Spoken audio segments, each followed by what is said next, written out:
ऐसा क्यों हुआ, ऐसे कौन से रीजंस थे जिनकी वजह से कंपनी को अपने इतने अच्छे खासे चलते ब्रांड को बेचना पड़ा और उत्तरपाड़ा के प्रोडक्शन को पूरी तरीके से बंद करना पड़ा। चलिए अब इसके बारे में डिटेल में जान लेते हैं। देखिए दोस्तों, जितना हमने रिसर्च किया हमको ये 5 पॉइंट मिले हैं, जिनमें सबसे पहला पॉइंट है लैक ऑफ टेक्निकल डेवलपमेंट। दोस्तों, हिंदुस्तान मोटर्स ने साल 1958 से लेकर 2000 के बीच में एम्बेसडर कार के कई चेंजेस किए और अलग अलग मॉडल को अलग अलग नाम दिए, जैसे mark second, mark third, mark fourth. इन सभी मॉडल्स में थोड़ा बहुत डिजाइन और इंटीरियर को छोड़ के बाकी कुछ भी अलग नहीं था। इंजन से लेकर मोटर तक सब कुछ लगभग सेम टू सेम था। और जब अलग बनाया भी तब इंडिया में ऐसी कई सारी कंपनीज आ चुकी थी जो इनके कार से बेटर और सस्ती कार लोगों को बेचा करती थी, जिसकी वजह से एम्बेसडर की डिमांड तो कम हुई, लेकिन साथ ही साथ में बाकी के जो दूसरे इनके कार्स थे और जो चीजें थी उनका भी मार्केट धीरे धीरे नीचे जाने लगा, जिसकी वजह से कंपनी को फाइनेंशियल क्राइसिस फेस करना पड़ा। दूसरा, पुअर मार्केटिंग स्ट्रेटजी। देखिए दोस्तों, मैंने एक आर्टिकल में पढ़ा था कि एम्बेसडर उस टाइम लोगों के बीच में काफी पॉपुलर थी और लोग इसे अपनी शान शौकत समझते थे,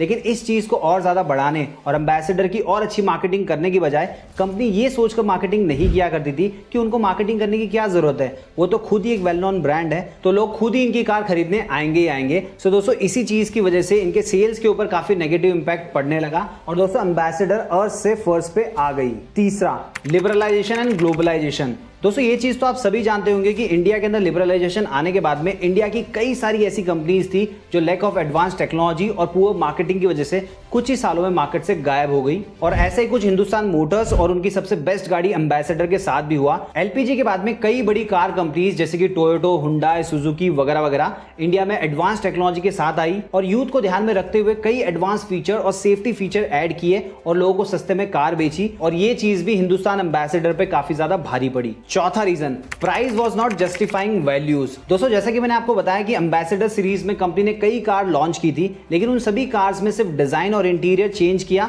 और लोगों को डिलीवर कर दिया। तो आप यूं समझ सकते हैं खाली छोटी मोटी चीजों को चेंज किया गया और हर बार प्राइस बढ़ाकर मार्केट में लॉन्च किया गया। और दोस्तों, जब पहली बार एम्बेसडर आई थी तो उसकी प्राइस थी 14,000 रुपया, लेकिन 2013 और 2014 तक इसकी कीमत हो चुकी थी 5 लाख रुपया। और दोस्तों, लोगों को 5 लाख रुपए उसकी फीचर्स के हिसाब से काफी ज्यादा लग रहे थे, इसलिए उन्होंने सोचा कि एम्बेसडर को 5 लाख रुपए में खरीदने से अच्छा किसी एडवांस टेक्नोलॉजी की कार को खरीद लिया जाए। पांचवा reason, the end of politicians craze. देखिए दोस्तों, एम्बेसडर का जो क्रेज था वो आम लोगों के साथ साथ पॉलिटिशियंस के बीच में भी कम होने लगा और इसकी शुरुआत हुई थी इंडिया के former prime minister late Atal Bihari Vajpayee के टाइम से। देखिए एक बार हुआ क्या, वो बिहार विधानसभा में एक मीटिंग के लिए एम्बेसडर कार में बैठकर पहुंचे और वहां पर उनके कार का दरवाजा जाम हो गया। उसके बाद में उनके जो बॉडीगार्ड्स थे उनकी मदद से दरवाजे को खोला गया और फिर वो बाहर निकले। उसके बाद में उन्होंने एम्बेसडर की जगह पे एसयूवी और बीएमडब्ल्यू से चलना शुरू किया, क्योंकि उन गाड़ियों में एम्बेसडर की तुलना में ज्यादा सेफ्टी का ख्याल रखा जाता था और वो ज्यादा कंफर्टेबल भी हुआ करती थी। तो दोस्तों, ये वो कुछ कारण थे जो एम्बेसडर और हिंदुस्तान मोटर्स के लिए बर्बादी का कारण बने।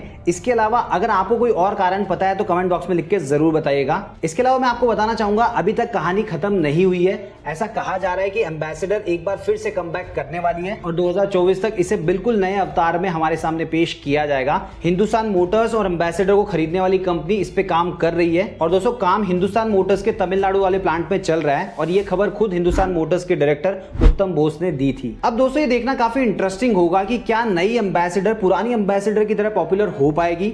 इसके अलावा क्या कभी आपने एम्बेसडर में सफर किया है, और अगर किया होगा तो कब किया था, कमेंट बॉक्स में लिख के जरूर बताइएगा। अगर आपको वीडियो पसंद आए तो वीडियो को लाइक कीजिए, इस वीडियो को अपने सभी फ्रेंड्स, फैमिली मेंबर और जान पहचान वालों के साथ शेयर कीजिए, ताकि उनको भी पता चले कि हमारे देश की जो एम्बेसडर गाड़ी थी वो कैसे शुरू हुई थी और वो एक बार फिर से इंडियन मार्केट में आने वाली है।